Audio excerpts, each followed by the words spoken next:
Have you ever wondered what really happens inside your body when you eat only once a day? Does your body burn more fat? Do you become healthier? Or are there hidden risks? In today's video, we'll take a fascinating, hour-by-hour journey through your body to understand what happens when you follow the one meal a day, or OMAD, eating pattern. By the end of this video, you'll know both the potential benefits and the possible downsides of eating once a day. Remember, this video is for educational purposes only and is not medical advice. If you have diabetes, are pregnant, have an eating disorder, or have any medical condition, always consult your healthcare provider before making major changes to your diet. Let's begin. The moment you finish your meal, your digestive system gets to work. Your stomach starts breaking down food using powerful acids and enzymes. Meanwhile, your small intestine absorbs nutrients like carbohydrates, proteins, fats, vitamins, and minerals. Your blood sugar begins to rise as carbohydrates are converted into glucose, your body's preferred source of energy. In response, your pancreas releases insulin, a hormone that helps move glucose from your bloodstream into your cells. During the first 2 hours after eating, your body is focused on digestion and nutrient absorption. Glucose provides immediate energy, while any extra glucose is stored in the liver and muscles as glycogen. If you've eaten more calories than your body needs, some of the excess energy may also be stored as body fat. You may feel energized, satisfied, and mentally alert, especially if your meal contains a healthy balance of protein, healthy fats, fiber, and complex carbohydrates. Around 3 to 4 hours after your meal, digestion starts slowing down. Blood sugar gradually returns to normal, and insulin levels begin to fall. Your body is still using energy from the food you ate, but it slowly starts preparing to switch to stored energy. Hunger hormones such as ghrelin may begin to rise, especially if you're used to eating multiple meals a day. By 6 to 8 hours after eating,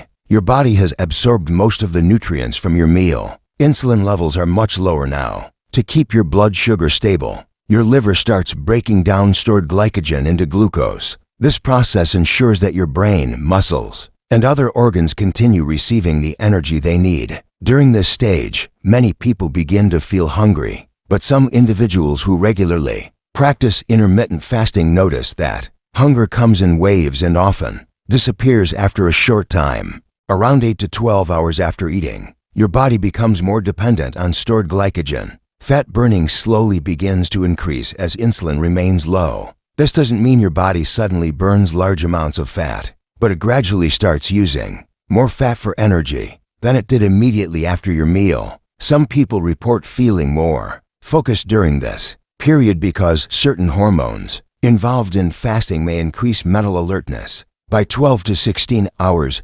glycogen stores continue to decrease, especially if you've been physically active. Your body starts relying more on fat stores to produce energy. Fat is broken down into fatty acids, and the liver may begin producing small amounts of ketones. Ketones can serve as an alternative fuel source for the brain and other tissues. This is one reason why some people say they experience improved mental clarity during longer fasting periods. However, not everyone feels this way. Some individuals may instead experience fatigue, headaches, or irritability, especially when first starting this eating pattern. Around 16 to 20 hours into your fast, fat burning becomes more significant. Your body is working efficiently to maintain normal blood sugar while using stored fat as fuel. Growth hormone levels may increase during fasting, which helps preserve muscle tissue while supporting normal metabolic functions. At the same time, your digestive system gets a longer rest compared to someone who snacks throughout the day. By 20 to 24 hours after your meal, your body has adapted to using stored energy. Fat continues to provide much of your fuel, and ketone production may increase further in some people. This is the point where many OMAD followers eat their next meal, restarting the entire cycle. Now let's talk about the potential benefits of eating once a day. Some people find it easier to control their calorie intake because they only prepare and eat one meal. This may lead to weight loss if total calorie intake is lower than the body's daily energy needs. Lower insulin levels during fasting may also encourage the body to use stored fat for energy. Some research suggests that certain forms of Intermittent fasting may improve insulin sensitivity in some individuals. Many people also appreciate the simplicity of not having to think about food throughout the day. Some studies suggest that fasting may activate a natural process called autophagy, where cells recycle damaged components. Most of the evidence for autophagy comes from animal studies, and scientists are still researching how this process works in humans. While fasting is an exciting area of research,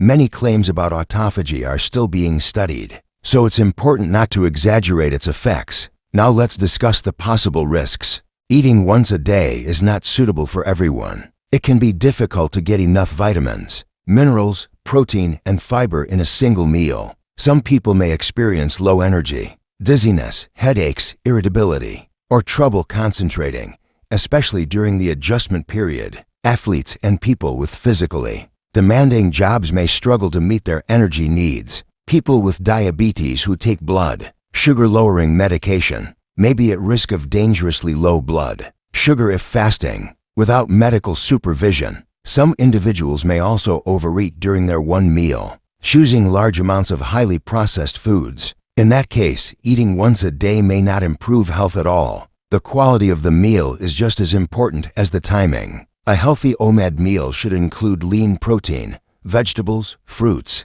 whole grains, healthy fats, and plenty of water to support overall nutrition. Who should avoid eating once a day? Children, teenagers who are still growing, pregnant or breastfeeding women, people with a history of eating disorders, and anyone with certain medical conditions should not try this eating pattern unless advised by a qualified healthcare professional. If you're considering trying OMAD, start gradually instead of jumping directly into one meal a day. Pay attention to how your body feels. Stay hydrated throughout the day by drinking water. And if you experience severe weakness, fainting, or other concerning symptoms, stop fasting and seek medical advice. The most important lesson is that there's no single eating schedule that's perfect for everyone. Some people do well with 3 balanced meals a day. Others prefer intermittent fasting. The healthiest approach is the one that provides enough nutrients, supports your lifestyle, and can be maintained safely over the long term. So what happens to your body when you eat once a day? Your body moves from using energy from food to using stored glycogen and eventually stored fat. This process may offer benefits for some people, but it also comes with risks if done incorrectly or by people who are not suitable candidates. Always focus on balanced nutrition rather than chasing quick health trends. If you found this video helpful, don't forget to like the video, subscribe to the channel, and turn on notifications for more evidence-based health content. Thank you for watching, and we'll see you in the next video.